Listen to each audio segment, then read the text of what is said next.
तुम्हा सर्वांना माझा पहिला नमस्कार। आणि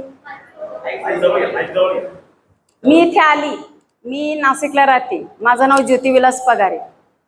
मी इथे येण्याचं कारण 5 महिन्यापूर्वी मला म्हणजे आमच्या अंगणवाडीची टेस्ट जेव्हा सांगितली, आमची पूर्ण हेल्थ करायला लावली होती, तेव्हा मला डॉक्टरांनी 262 साखर सांगितली होती।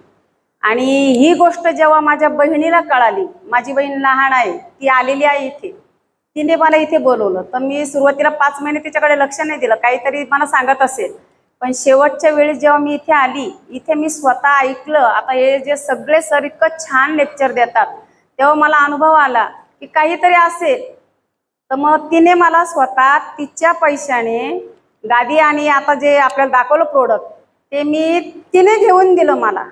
कारण मी अंगणवाडीत आहे, मी मदतनीस आहे, मला इतकी सॅलरी नाही आहे, माझ्यात म्हणजे हिंमत नव्हती एवढे 7,500, 9,500, 8,500 हजाराची गादी घ्यायची।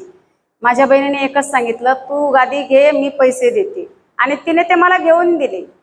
मी ते घेऊन गेली 1 तारखेला, 1 ऑक्टोबरला इकडनं ती वस्तू मी घेऊन गेली।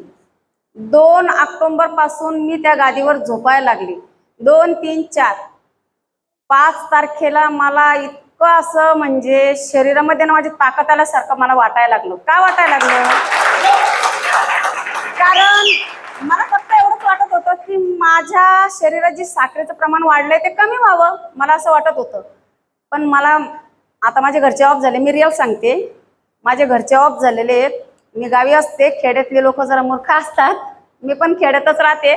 पण माझ्या नंदेने मला मारलेलं होतं, तर माझ्या माकड हाडातली नस सटकायची। डॉक्टरांनी मला सांगितलं होतं की बाई तुला मरेपर्यंत गोळ्या खावी लागतील। मी टेन्शन मध्ये गेले होते। 6 महिने गोळ्या खाल्ल्यानंतर गोळ्या सोडून दिल्या मी। जाऊ दे, जसं होईल तसं चालत राहा, दुखतं कंबर चालत राहा।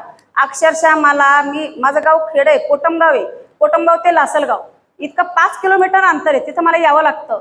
अक्षरशः मी चालत जात असताना ना अशी खाली वाकायची, परत उभी राहायची आणि परत चालायची, असं करत होते। पण मी हे माझ्या बहिणीने जर मला घेऊन दिलं, त्याच्यावर झोपल्यामुळे मला असं वाटलं साखर कमी होईल। माझ्या फक्त डोक्यात इतकंच होतं माझी साखर कमी झाली पाहिजे। पण ह्या गादीवर झोपल्यामुळे माझी जी शिर जी दुखायची, पूर्ण जो खुबा मुंग्या वगैरे यायचे, ते सगळं हळूहळू नाहीसं व्हायला लागलं। आणि साखरेमुळे माझे जे तळपाय आहेत, दोन्ही तळपाय, इतकी भयंकर आग व्हायची, मला झोप येत नव्हती, टोचायचं आतून मला तळपाय, झोप येत नव्हती। पण जेव्हापासून मी या गादीवर झोपायला लागले ना,